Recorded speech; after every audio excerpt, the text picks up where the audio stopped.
Assalamualaikum warahmatullahi wabarakatuh. Selamat pagi anak-anak. Bagaimana kabarnya hari ini? Semoga kita selalu dalam keadaan sehat dan dimudahkan dalam menimba ilmu. Amin. Oke, di pagi hari ini silakan anak buka halaman 7 ya, masih di tema 6. Nah, di sini kita akan mempelajari siklus hidup makhluk hidup. Jadi, semua makhluk hidup itu akan mengalami pertumbuhan dan perkembangan. Nah, tahapan pertumbuhan dan perkembangan hewan itu membentuk sebuah siklus hidup atau daur hidup. Jadi, pertumbuhan itu adalah perubahan bentuk tubuh karena adanya pertambahan tinggi dan bobot tubuh.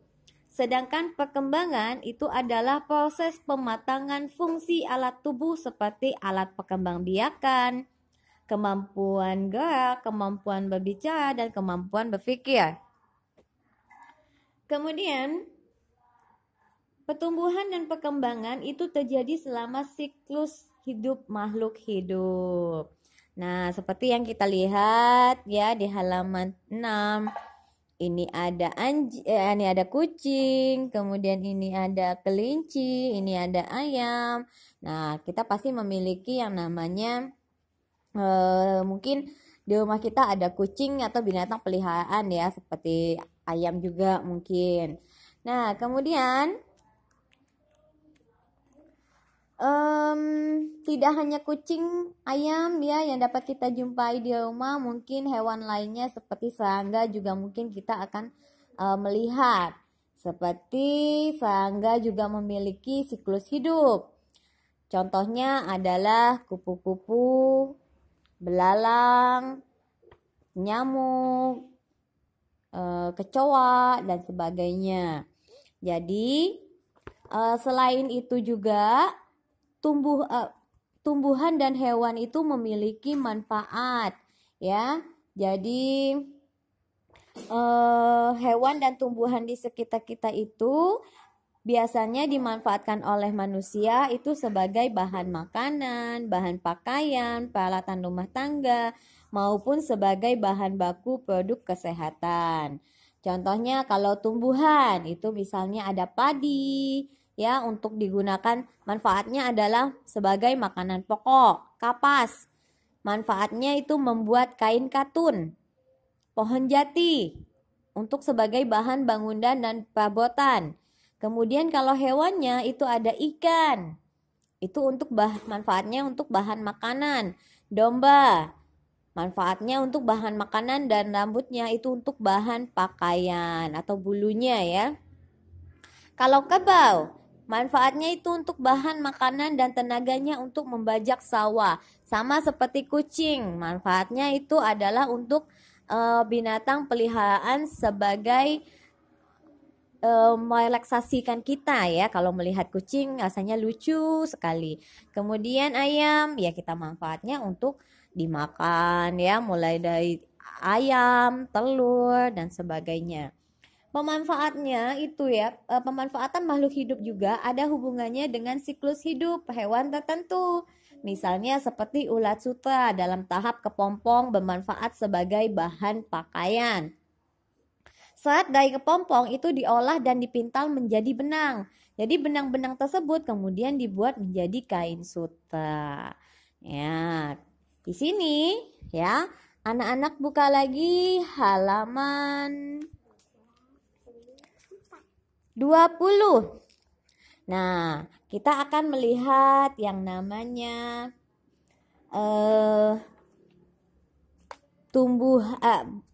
hewan kupu-kupu dan belalang. Jadi di sini ya, kita kembali ke halaman 6 juga. Di sini di antara hewan yang mengalami metamorfosis ya, itu adalah hewan yang mengalami perubahan bentuk dalam siklus hidupnya.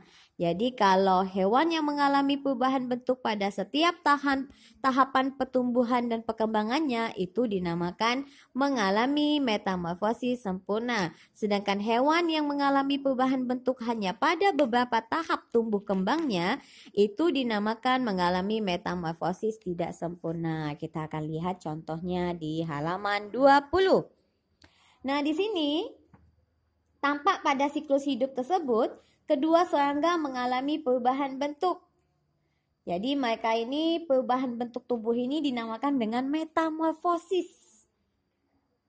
Nah, jika siklus hidup kupu-kupu mengalami tahap pupa, ya, tahap pupa, kemudian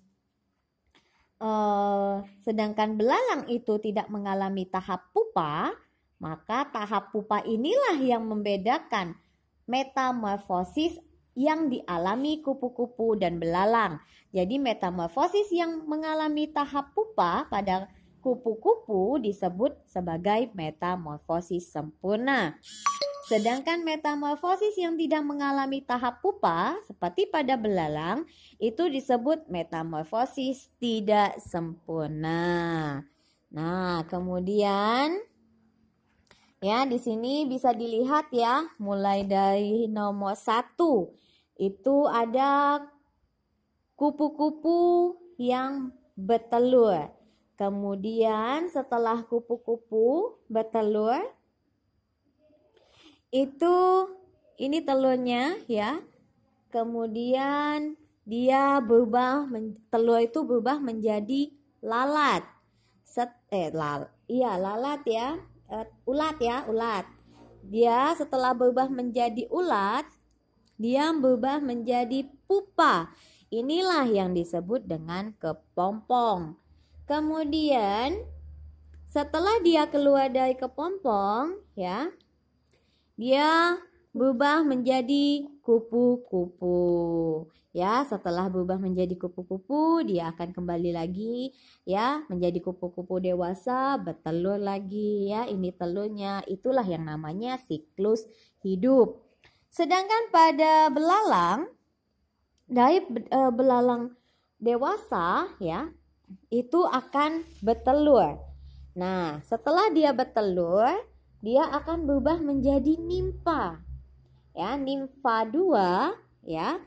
Ini sama dengan nimfa muda. Kemudian dia berubah menjadi nimfa 2 ya, atau dia berubah menjadi nimfa dewasa.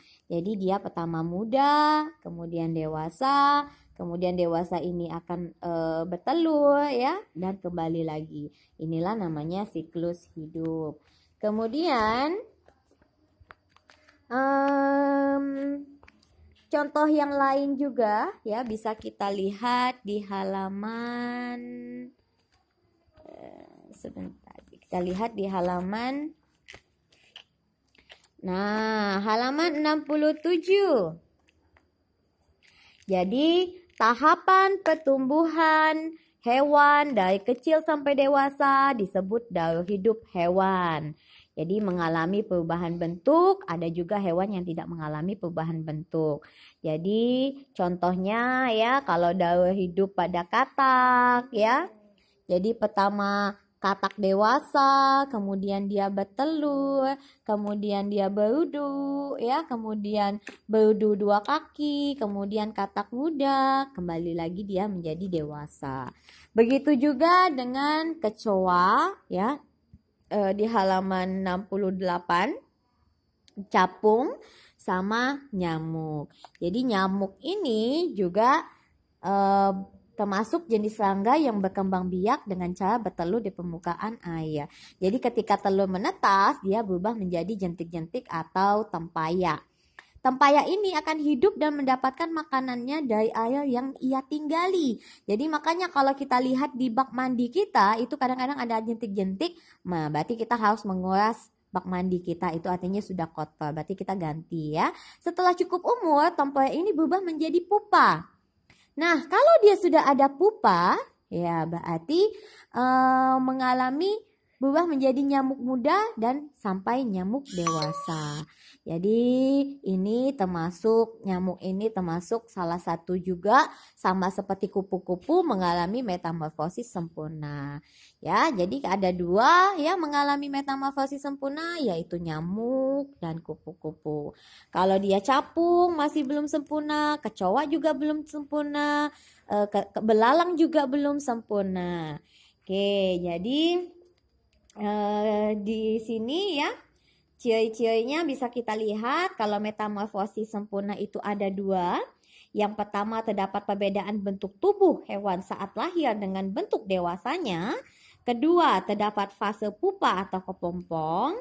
Jadi terdapat 4 fase dalam metamorfosis sempurna, yaitu ada telur, larva, pupa, dan imago atau fase dewasa. Sedangkan metamorfosis sempurna ya itu dialami seperti kupu-kupu, nyamuk, dan lalat. Sedangkan metamorfosis tidak sempurna ya seperti ini, itu proses pertumbuhan dan perkembangan hewan dengan bentuk tubuh saat lahir sama dengan bentuk dewasanya dan tidak melalui tahap kepompong. Jadi fase dalam metamorfosis tidak sempurna yaitu telur, nimfa atau hewan muda yang mirip dengan hewan dewasa dan imago atau dewasanya. Jadi metamorfosis tidak sempurna dialami seperti kecoa, capung, belalang ya seperti yang sudah Ibu tunjukkan tadi. Oke, selamat belajar dan sampai jumpa.